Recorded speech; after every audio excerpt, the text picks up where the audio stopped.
Welcome back to my channel. Meron akong bagong tutorial. Ang dami niyong naghahanap ng makeup tutorial. Hindi ko alam kung bakit dahil punong-puno naman ng makeup tutorial yung channel ko. Pero bakit ang dami niyo pa rin hinahanap? At hindi pa rin kayo nakokontento? Kahit hindi kayo nakokontento, hindi rin ako magsasawa na gumawa ng makeup tutorial. Ayun na nga. Okay, sige, fine. Makeup tutorial tayo ngayon, ha? Para masaya kayo. So, nag-post ako ng status sa Facebook. Okay, kung hindi niyo pa ako na-follow sa Facebook, follow niyo na ako doon dahil doon ako nagtatanong kung anong gusto niyo, mga ganong channelu.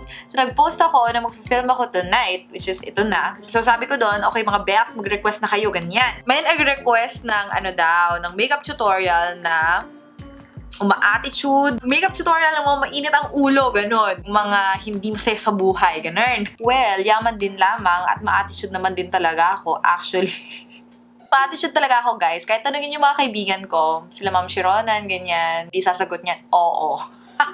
Para saan nga ba tong tutorial na ito? Of course, girls, hindi na uso ang martir, okay? Hindi na uso yung mga bait-baitan, ganyan. Naku, tigil-tigilan nyo ako dyan sa mga bait-baitan nyo na yan, ha? Ilabas nyo yung totoong kayo.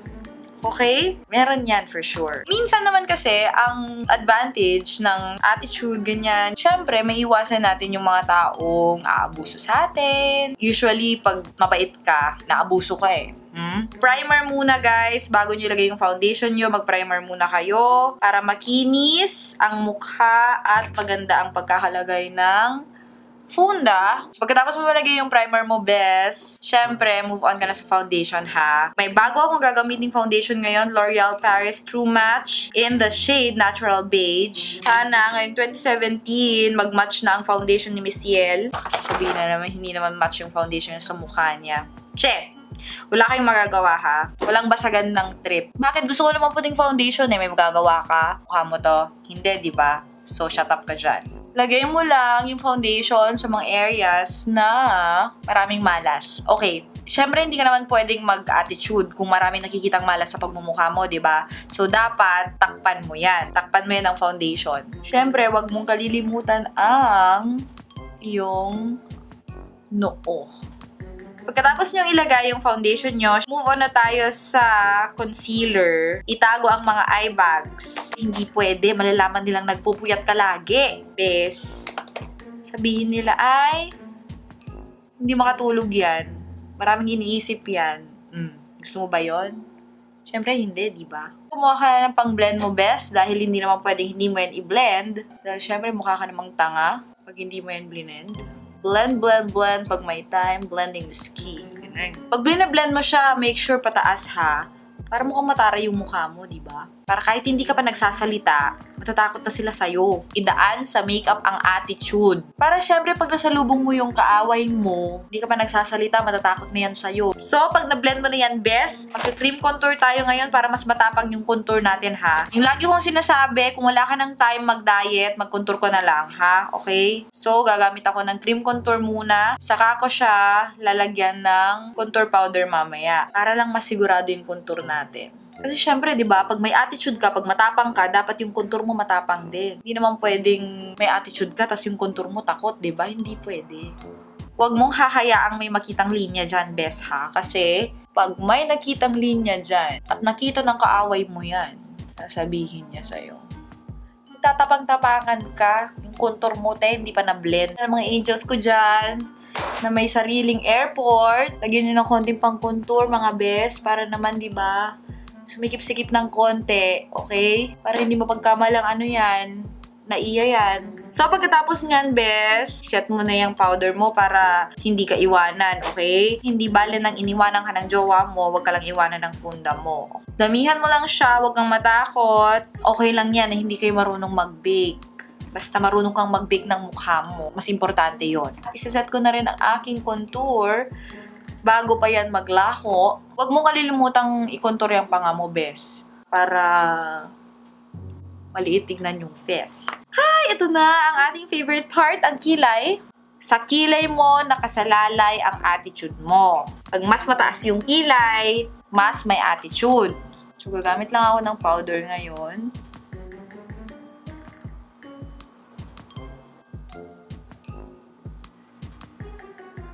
Pag nakikilay ka, bes, medyo pantayin mo naman siya ng konti, 'di ba? Para magkasundo sila. Kasi kung hindi sila magkasundo, hindi mo pa nabibigwasan yung kaaway mo, yung kilay mo, nag-aaway na. So, ang kilay na mas mataas pa sa pangarap ng kaaway mo. Yung mga angels ko dyan na nagtatapang-tapangan, gaya ko, idaan mo na lang sa kilay, bes, ha? Pag hindi mo kayang makipagbalitaktakan dyan, idaan mo na lang sa kilay. Ganon. Diba? Hayaan mong yung kilay mo yung magsalita. Simple lang yung eyeshadow natin ngayon. Huwag na tayo magpagod. Kasi syempre, alam nyo naman na, diba? Sobrang effort pag eyeshadow. Kaya simple-simplehan lang tayo ngayon sa eyeshadow, guys. Brown-brown lang. Maganda tayo, diba? Hindi na natin masyadong kailangan mag-effort. Konting eyeshadow lang, pak na pak na. Ayan, pag nakapaglagay ka na ng konting brown eyeshadow, okay na yan. Kumuha ka ng parang ganito. Parang bronze. Parang ganyan, parang bronze, parang gold. Para lang may konting dimension. Naks. Bagong word, dimension.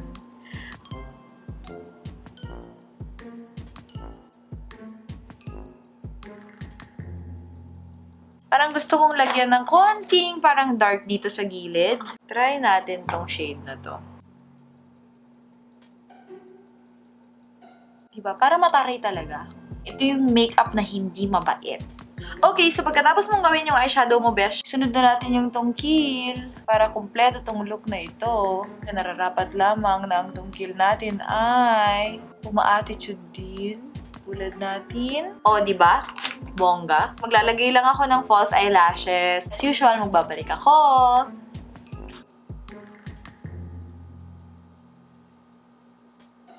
Okay, so, pag ilagay mo na yung false eyelashes mo, make sure ni-curl mo siya ha, para gumanon din siya, para tumayo siya. Pwede mo na siyang lagyan ng mascara. Ikaw, nasa sa'yo na yan kung anong klaseng mascara yung ilalagay mo. There you go. Ngayon, kuha ka lang ng brown eye pencil. Lagyan mo lang dyan, sa mga gilid. Gilid lang, ha? And syempre, don't forget yung mascara sa baba. Ayan, guys, medyo malapit na tayong matapos sa eyes. Ang lagyan ng white eyeshadow dito, para mas lalo pang tumaas yung kilay mo.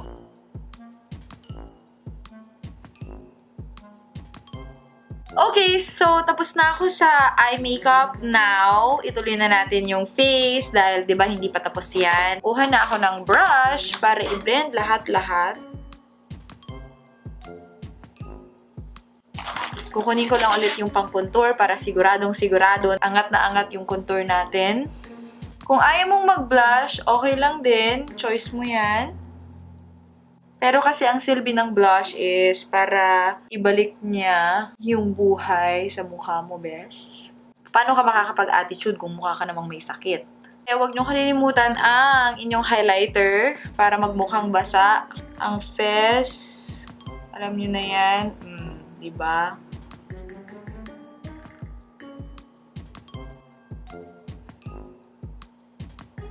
Finally, tapos na po tayo sa makeup. Ngayon, pwede na akong mag-lipstick, guys. Ako kasi minsan nakakalimutan kong mag-lipstick. Dahil hindi makukumpleto tong look natin ngayon kung hindi ako maglalagay ng lipstick. So, ang lipstick na ilalagay ko ay itong NYX na lingerie in color embellishment.